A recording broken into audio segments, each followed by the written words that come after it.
Okay, so welcome everyone to our third and our last installment of Ramadan Conversations. I'm Tiffany, the graduate assistant at the Human Rights Institute. Joining us, we have Lauretta Farrell, the director of HRI, and we also have Sabrine, who will be talking to us about Ramadan traditions and certain, cultural aspects to it. So our topic today is going to be about Iftar and the suhoor. Am I pronouncing that right? How do you pronounce that? Yeah, you definitely are. Or suhoor, like that? Sahur, yeah. Suhoor, cool. I will allow Sabrine to discuss what Iftar is, what its meaning is, and then just like whatever you'd like to talk about on the topic. For like someone who like doesn't know anything about it, it might be really interesting to learn all about it. Yeah, so thank you for the introduction, Tiffany. So Iftar is basically the initial time where a Muslim breaks their fast, which essentially it's the sunset time period. I know that the two difference between Sunni Muslims and Shia Muslims, one of the two, I don't remember which one, they break their fast 20 minutes um, after the sun sets. So once it's completely fully dark out, they start to eat. But the other, we break our fast at the regular time. Normally we say Bismillah, the first thing we would eat. We would praise God. Thank you for, giving us the day of, holding all our desires and our prosperities of, keeping us and our minds well nourished throughout the day. And we break our fast with either a date or something like bread or fruit. I personally break my fast with soda because I like soda. um, but and like a samosa, I love samosas. So like something fried, I'll break my fast with. But traditionally, that happens, and iftars are mostly like a gathering where people, you know, it's like a Thanksgiving feast every single day in Ramadan. So you could definitely feel a different vibe between either with a bunch of friends or breaking your fast at the mosque or celebrating Ramadan in quarantine with your family.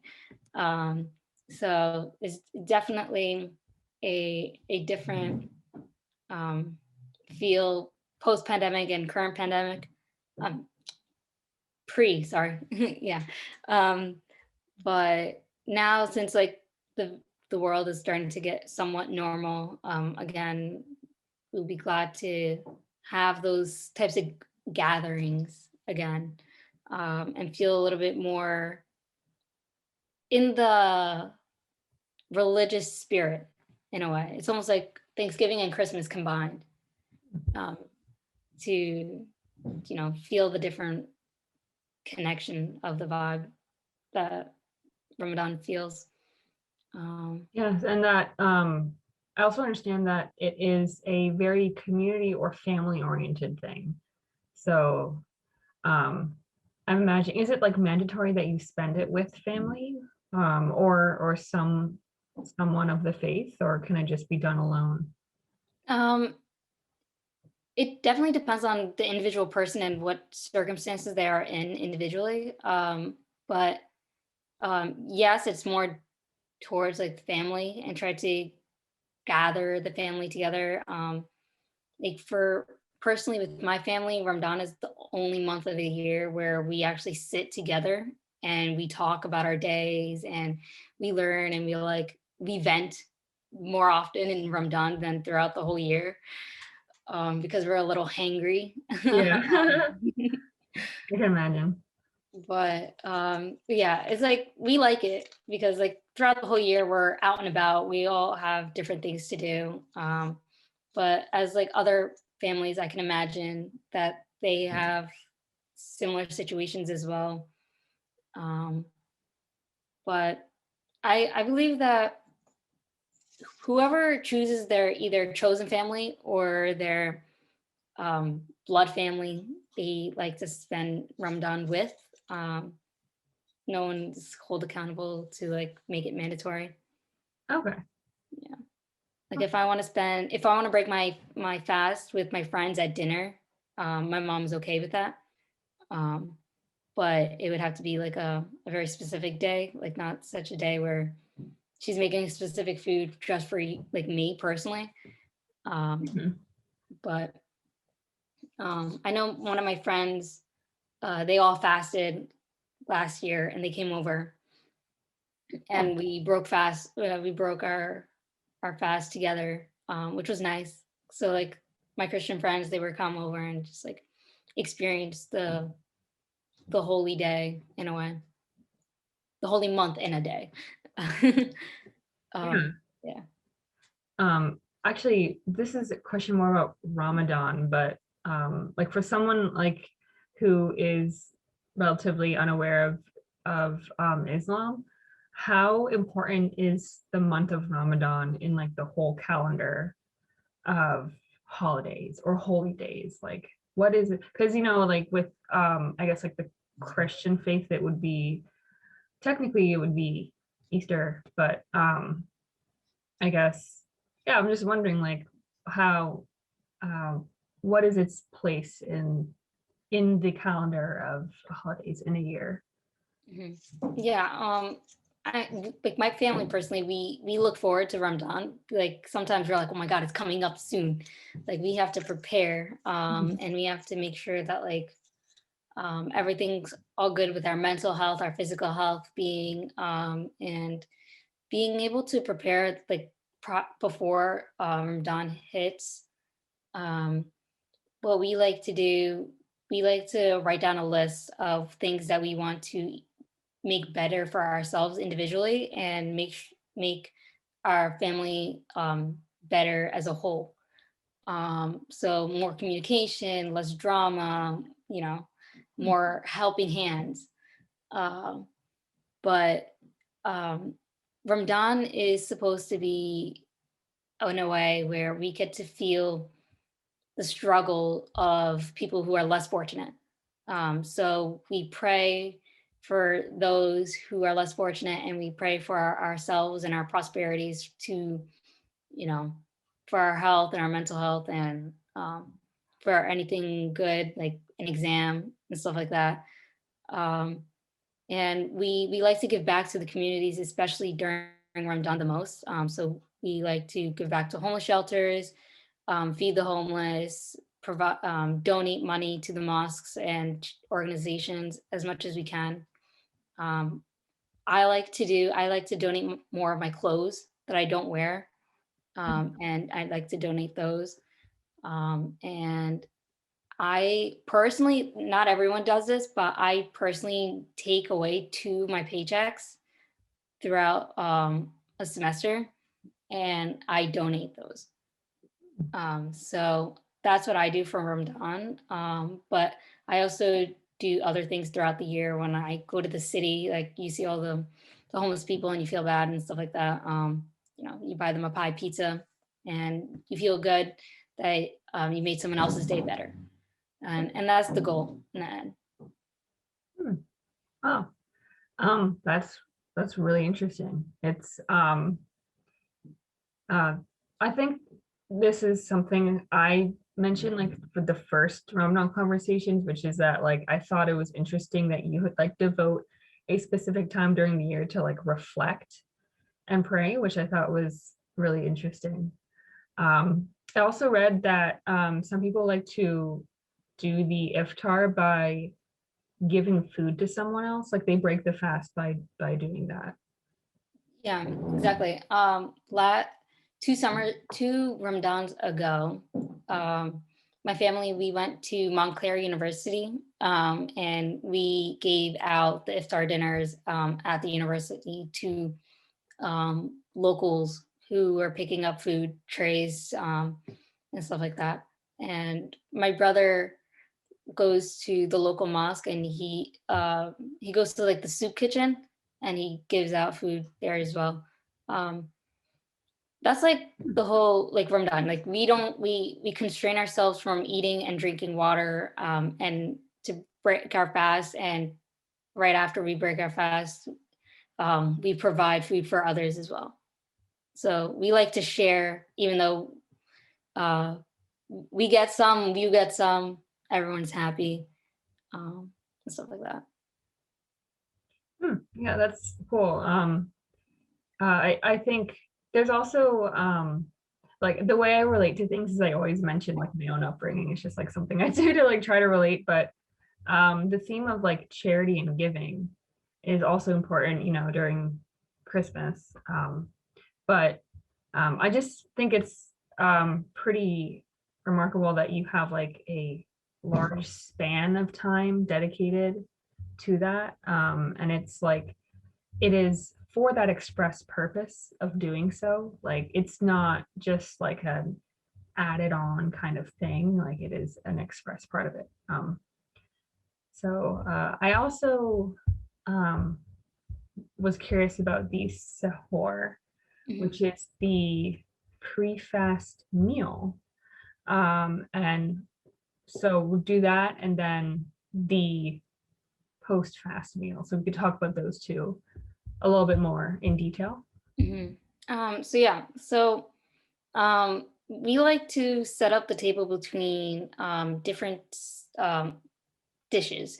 If not, like you break your fast with dates, and what most people do, they have options. So they have fry, they have yogurt, they have the dals, they have the chanas, they have the rice with the chicken. They Some people make tacos if they want tacos, but it mostly depends on what they crave. Like if you crave something throughout the whole day, and you make it for iftar, the second that you have it in your plate, psychologically, you're like, I'm going to devour this. But no, like the second you take that first bite, you feel ultimately full because you've been waiting all day for that one meal. And that just like takes a lot of thought about like, wow, like you can, really push your body to want something that badly. And then once you're allowed to have it, your body's like, thank you very much, I'm good. But there's so many different ways around food culture wise, based off of like what region you're from. So with my background being Moroccan and Indian, we have a mixture of everything, like soups to meat and chicken and all the Indian foods. Like you got the masalas, you got the curries, you got everything. So, and then we're American, so we sometimes want a burger here and there. Yeah, of course.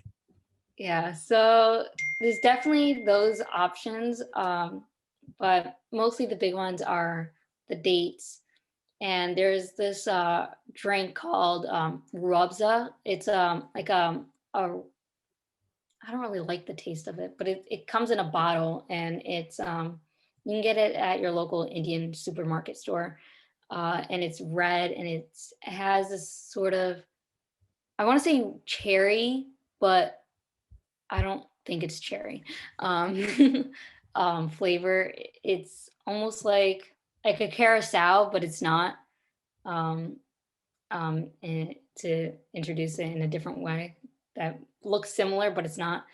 So you pour it into a cup. You can have it with either water or milk, and you mix it up like a Nesquik, and you can drink it. And I know a lot of people like to either break their fast with that or end their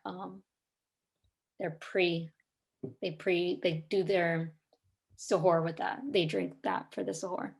I just looked it up on Wikipedia. It says ruafsa syrup served with, yeah, you said milk or ice. The closest Western equivalent is strawberry milk. Strawberry. Yeah. Which is actually like my favorite flavor of like flavored milk. I mean, you get like chocolate, strawberry, and like normal one. So that's interesting. Like I had no idea that that existed, but that's like really cool actually. Uh, you may not like it, but it sounds like something I might. Yeah, Um, I'm a very picky person. But like from the iftar, once you finish your iftar, there's definitely stages like you go pray, you do your wuzu, and you pray after you eat, and then as the night goes, I like to have a little snacks here and there between like midnight and 2 in the morning. So I like to eat again 3 times so that my body's like still getting those 3 meals out of the day. Um, but um, some people tend to fall asleep because it's been a long day working, fasting, and finals. So people like to fall asleep and wake up for sahur at least like 45 minutes to an hour before, to get the body and the mind awake, and to actually prepare what you want to eat as well. Some people like to eat breakfast foods for sahur, or fruits, yogurts, smoothies. Some people also like to work out at the gym before sahur, to keep maintaining that physical strength that they have. Um, oh, oh, because you still looks like you just ate recently, and you're not going to be able to eat during the fast. So you want to work out while you still have the energy. Okay, that makes sense. exactly. Yeah. Some people, it depends. Like some people like to work out the second sahur ends, which I don't. You get thirsty immediately. Um, but whatever works Um, for them. cardio. Well, cardio, you get very thirsty. Yeah. Oh my gosh, I can't imagine like athlete. How do athletes handle the fast? I wonder. Like I guess something like weightlifting, which is what I do, might be fine. But yeah, like a lot of cardio, I can imagine would be difficult. Yeah, when I was in high school, I played soccer, and Ramadan was during the summertime. So it was definitely rough adjusting because we would run like a mile and a half every day. Yeah, like Mhm. 7 in the morning. And it was definitely hard to do, but it was definitely doable. It was just a matter of pacing, and swallowing your saliva doesn't break your fast, because Hopefully not. Yeah. it's just your body producing whatever it can. So the best advice that I had during that time was to drink a lot of water for sahur. Right. Um, I still do. Chug a giant bottle of water, and you're good. You might use the bathroom, 3, 4 times before you actually fall asleep, but you're good. Yeah. um, but after you drink that giant bottle of water, your body tends to regenerate itself with the more water you have in your system, with the saliva that you can produce. So that kept me going, and also, taking breaks, it definitely helps cool your body down.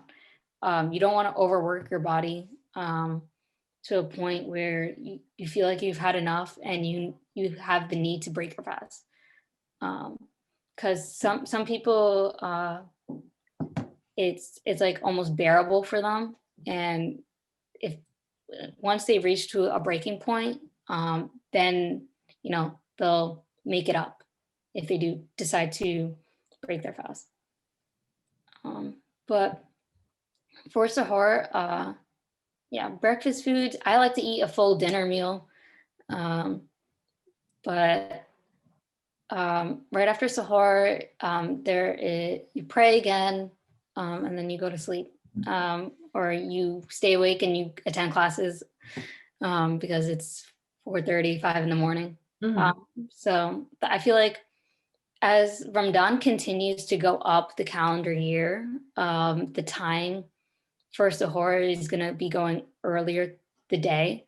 So I believe next Ramadan, the time would be around 5 in the morning, 5:30.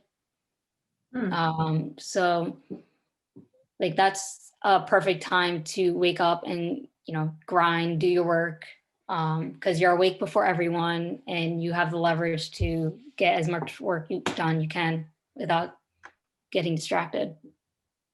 Okay. That's interesting. Yeah. Sabrine, is the iftar a long meal? Like, how long does it last? Iftar normally lasts like an hour and a half. Okay. Just because you don't want to stuff yourself so quickly. You want to take breaks and, really give your stomach time to adjust to allowing food into the system after all day of it being empty. Like you don't want to be drinking a lot of water or any drinking immediately. You want to portion yourselves accordingly. So you would have like a couple bites of this, a sip here and there. And then by the time an hour and a half is gone by, you're like 2 cups deep in water or soda or anything, really.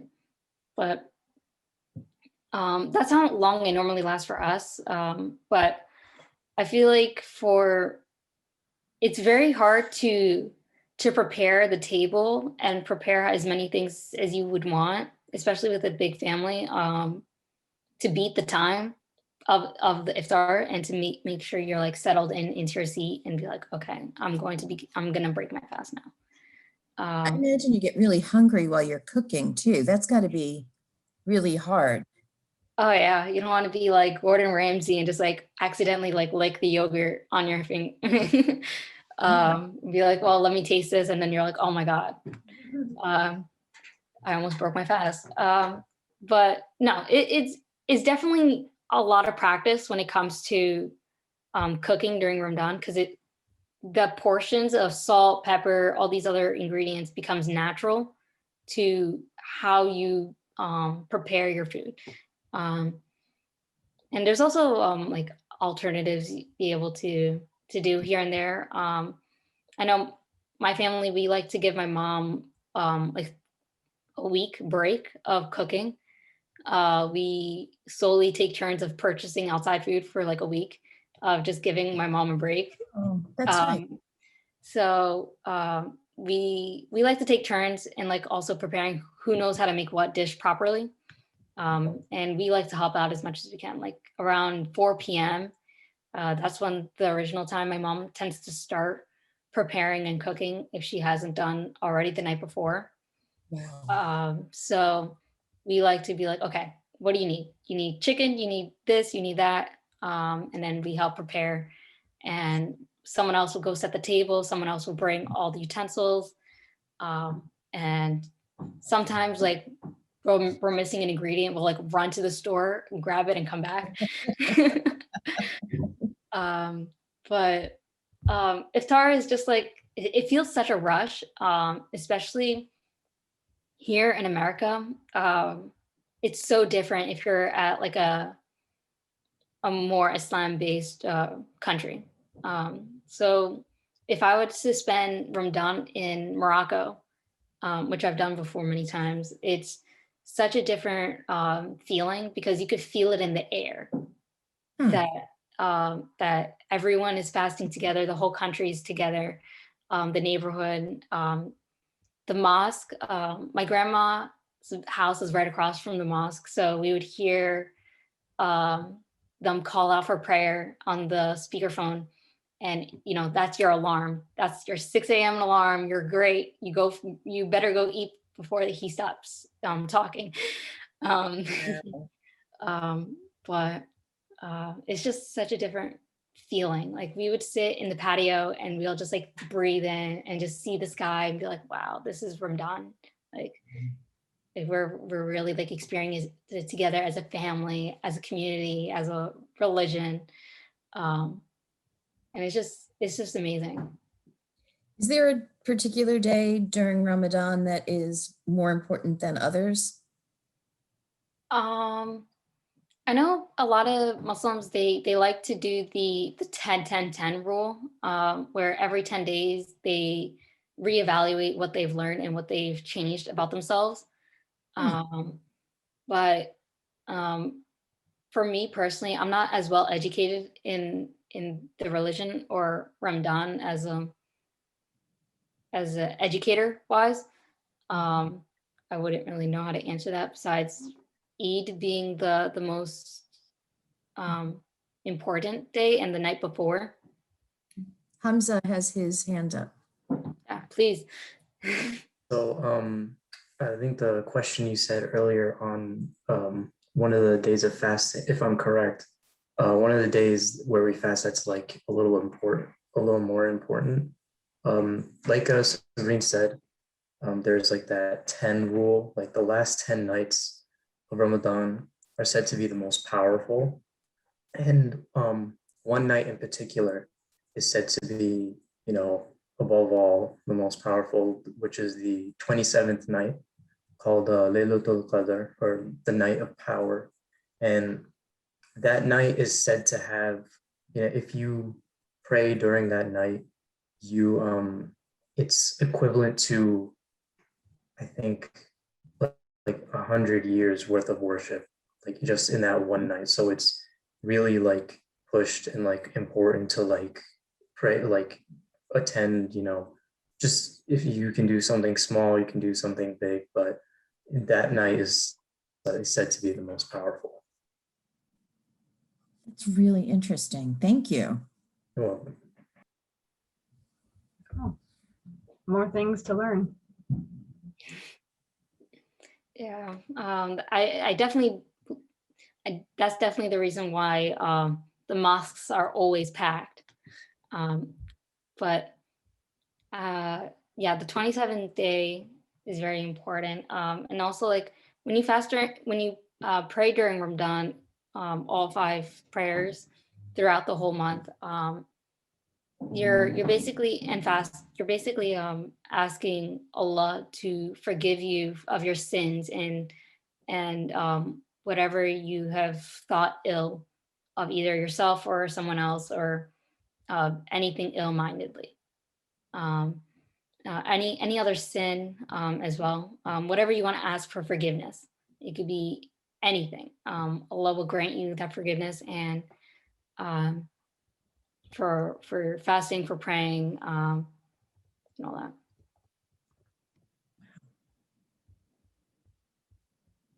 Are there any things about Ramadan that are unique to you that you would like to share, that like you would like to do just like as an individual?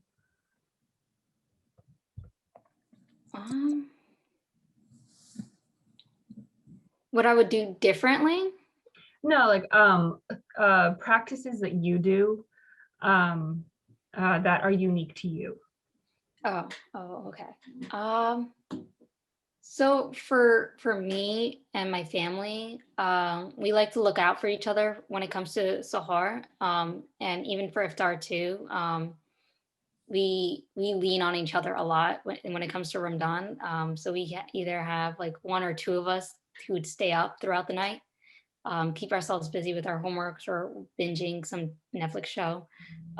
So by the time Sahar comes to time to eat again, we wake up everyone. We'd be like, okay, let's get up. Let's, wake up.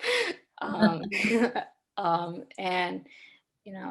either prepare, like my dad, sometimes he works in the city all day. So like I'll wake him up, and if he doesn't want to get up, like I'll go get him stuff to his bed. And like we'll either deliver it to them directly just to make sure that they eat, because even if they don't want to get out of their bed, they still need to eat. That's so nice. Does anybody else want to share? Hamza? Am I saying your name right? Yeah, you are.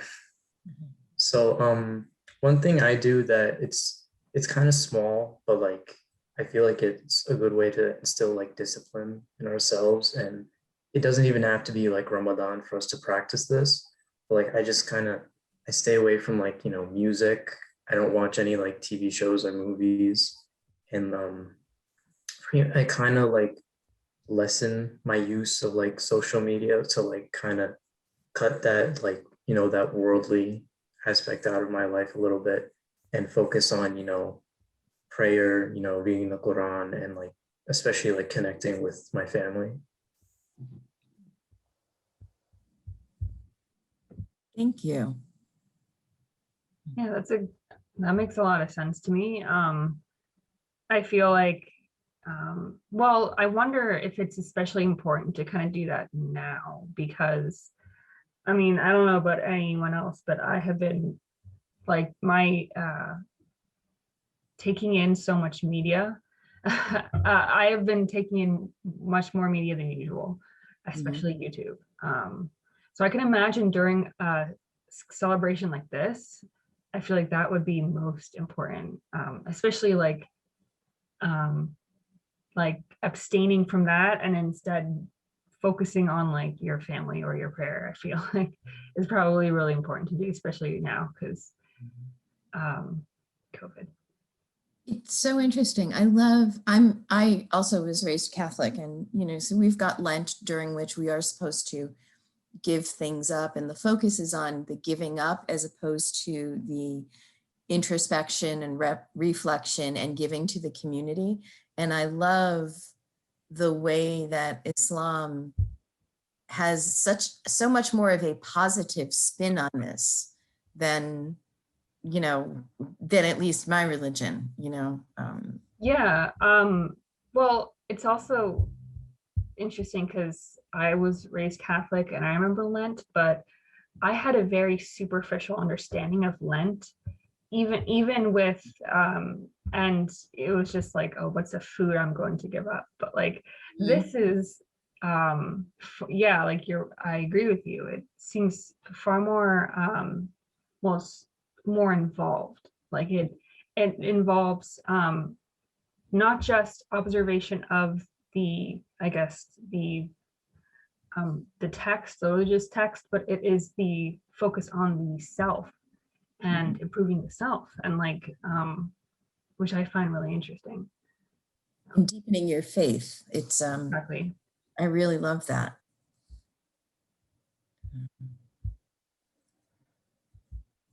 So I don't know if you guys, you're probably starving. And I appreciate, so sorry, Tiffany, and I realize like I'm jumping in here and this is No, yeah. I mean, you're totally fine. But I want to thank everybody for participating not only tonight, but throughout the 3 weeks that we did. This is sort of our first foray into exploring Islam and the culture. And I look forward to doing more of that next year and not waiting until Ramadan, but being able to look at different important dates, like the Prophet's birthday. I want to learn a little bit more about the significance of that. I know Sabrine is graduating. Hamza, I don't know if you are going to be with us next year, but I'd sure love to be able to continue these conversations with you, and maybe you can help us to deepen our knowledge and our understanding and our compassion.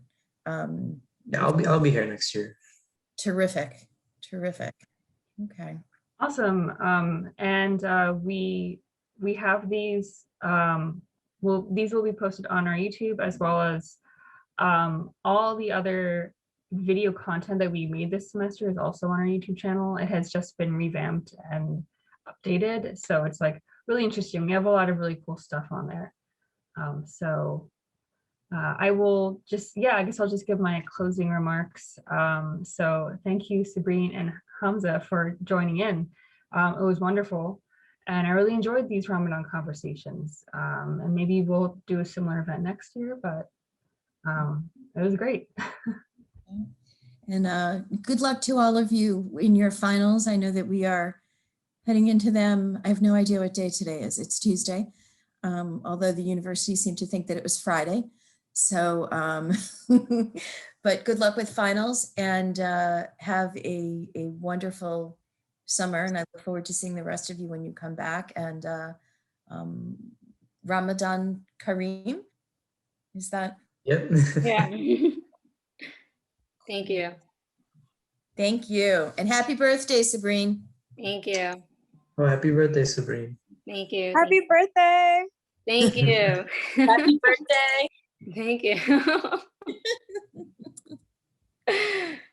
Thank you all. All right. Have a great, awesome evening.